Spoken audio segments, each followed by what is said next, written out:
கேள்வி ஒன்றாக இருந்தாலும் பதில் எப்படியா இருக்கான், ஆளுக்கு ஏற்ற மாதிரி மாறுபடும். நேரில் வந்துட்டால் என்ன பண்ணிடலாம், எல்லா கேள்வியும் கேட்டு தெளிவாக. அதுக்கு தான் சத் சங்கம். என்னுடைய நோக்கம் எல்லாம் மனிதர்கள் எல்லாம் மகிழ்ச்சியாக இருக்கணும், அவ்வளோதான். காதல் மட்டுமா தெய்வீகமானது? காதல் தெய்வீகமானதுன்னா காதலர்களை பொறுத்து இருக்குது. எல்லாருடைய காதலும் தெய்வீகமானதெல்லாம் கிடையாது. நல்ல காதல், கள்ள காதல், முள்ள காதல், என்னென்னோ காதல்கள்லாம் இருக்குது. அப்படி தானே? ஆம்பளைக்கும் பொம்பளைக்கும் அவசரம் இதை காதல்னு சொல்லுறாங்க பலரும், அப்படின்லாம் கிடையாது. காதல் புனிதமானதா என்ன? கிடையாது. தாய்மை புனிதமானது இல்லையா? தாய்மையை விட ஒரு சிறந்தது இருக்குதா என்ன? தாய்மை புனிதமானது. தகப்பன் அப்பா ஸ்தானம் புனிதமானது. அப்பனா இருக்கிறது ஒரு பெருமை இல்லையா? அதில் புனிதம் இல்லையா? இல்லை மகளாக இருக்கிறது புனிதம் இல்லையா? சீடனாக இருக்கிறதுல புனிதம் இல்லையா? இல்லை குருவாக இருக்கிறதுல புனிதம் இல்லையா? புனிதம் எங்கே வேணா இருக்குது. புனிதமானவன் செய்கிற அத்தனை செயலுமே புனிதமாயிடும். எது செஞ்சாலுமே. ஒரு மதம் புனிதமானவனை உருவாக்காது. ஒரு புனிதமானவன் மதத்தில் இருக்கலாம். நல்லா புரிஞ்சு வச்சுக்கணும். எந்த மதமும், எந்த மதமாக இருந்தால், இந்து ஏனைய மதங்கள் இறக்குமதி செஞ்ச எந்த மதமாக இருந்தாலும் என்ன பண்ணாது, புனிதத்தை உருவாக்கவே செய்யாது. மதம் புனிதமானவன் உருவாக்கணும்னா ஒவ்வொரு அந்த மதத்தில் புனிதமானவன் மட்டும்தான் இருக்கணும். அப்படிலாம் இல்லை, முள்ள மாதிரி முச்ச வைக்க எல்லாம் தான் அந்த மதத்தில் இருக்கலாம். புனிதமான மனிதன் அந்த மதத்தில் இருக்கலாம். அதனால் அது புனிதமாக இருக்கும். ஒரு மனிதனுடைய புனிதத்தன்மையினால புனிதமாக இருக்கும். ஒரு இஸ்லாமியராகிறாரு, அவர் எல்லாருக்கும் உதவுறாரு. நான்லாம் அது மாதிரி பார்த்துக்கிறேன். அந்த பாரிஸில் ஒரு தெருவே இருக்குது. அங்கே திடீர்னு வருவார், 5 ரூபா கட்டு. நான் சொல்கிறேன் 84 85 கட்டு எடுத்து வந்து வச்சுப்பார். வெளிநாட்டில் வந்து சம்பாதிப்பார். வரவங்களுக்கெல்லாம் டக்கு டக்குன்னு எடுத்து கொடுத்துட்டு போயிடுவார். வெள்ளிக்கிழமைனா பிரியாணி எடுத்து வந்து செஞ்சு போட்டு நல்லா போதும்னு ஒரு 4-5 பேசன் போட்டு தள்ளுவார், எல்லாருக்கும் கொடுப்பார். அவர் இஸ்லாமியர் இருக்கிறதுனால அவர் புனிதமானவர் இல்லை, அவர் செயல் புனிதமானவர்ன்றதுனால இஸ்லாம் மதத்துக்கே பெருமை.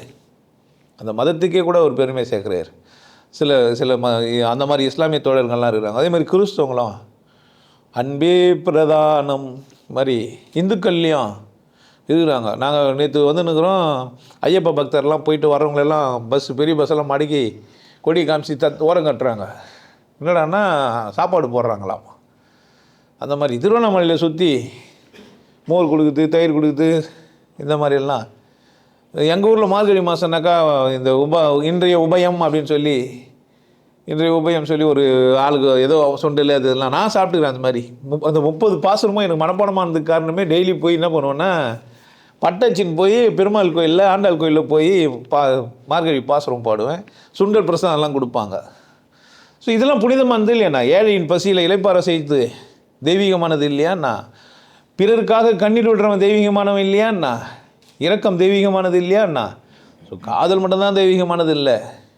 ஒரு புனிதமானவன் அல்லது தெய்வீகமானவனுடைய செயல் அத்தனையுமே என்ன தான் புனிதமானது. அப்போ காதல் புனிதமானவனா யாருக்கிட்ட இருக்குது? காதலிக்கிற 2 பேர்கிட்ட இருக்குது. இல்லைன்னா அங்கே புனிதமானது இல்லை. கணவன் மனைவி புனிதமானவங்களாக இருக்கலாம். மனைவிக்கு சுதந்திரம், கணவனுக்கு சுதந்திரம், 2 பேரும் சந்தோஷமாக இருக்கிறது, கொண்டாட்டமாக இருக்கிறது, ஒருத்தர் டிஸ்டர்ப் பண்ணாமல் இருக்கிறது பெரிய வரம் இன்றைய காலகட்டங்களில். அங்கே புனிதமானது இல்லையாண்ணா? கள்ளக்காதல் கூட புனிதமானதெல்லாம் இருக்குது. கள்ளக்காதல்லையே நீங்கள் பாட்டு நல்ல காதலில் தான் புனிதம்லாம் கிடையாது. காதலில் அது கள்ளத்தனமாக தான் இருக்கும். கணவன் மனைக்குமே வந்தாலும் கூட காதல்னா தான் அது கள்ளத்தனம் தான். அங்கே கூட புனிதம் இருக்குது. புனிதம் இல்லாத ஒரு செயல். ஒரு சிக்கன் வெட்டுறவர்கிட்ட புனிதம் இருக்குது, ஒரு மட்டன் வெட்டுறவர்கிட்ட, ஒரு மாடு வெட்டுறவர்கிட்ட, ஒரு ஆடு வெட்டுறவர்கிட்டையும் புனிதம் இருக்குது. நீங்கள் புனிதமான செயல்னு சிலதை வரையறுத்துன்னு பார்த்துங்கிறீங்க.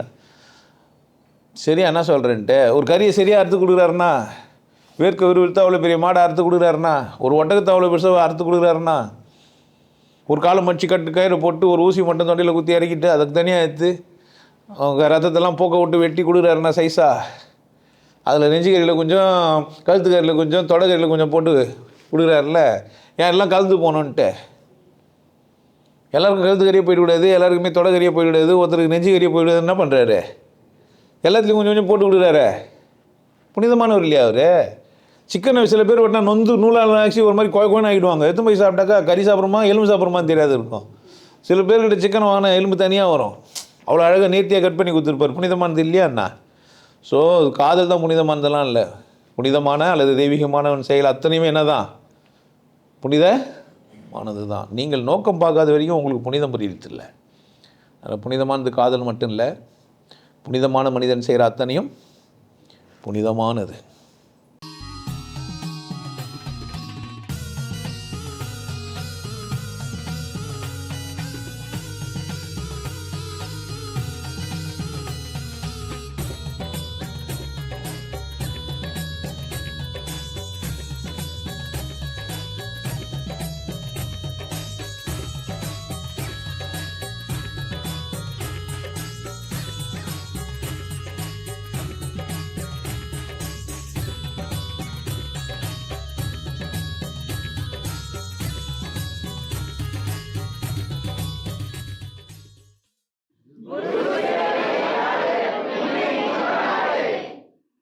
நல்லா இருங்க, சிறப்பாக இருங்க, கொண்டாட்டமாக இருங்க. உங்களை நீங்கள் மதிப்பு மிகுந்தவராக மாற்றுறது உங்கள் கையில் தான் இருக்குது. நல்லா இருங்க. நான் ஒரு வாய்ப்பு என்னை பயன்படுத்திக்கலாம். நல்லது.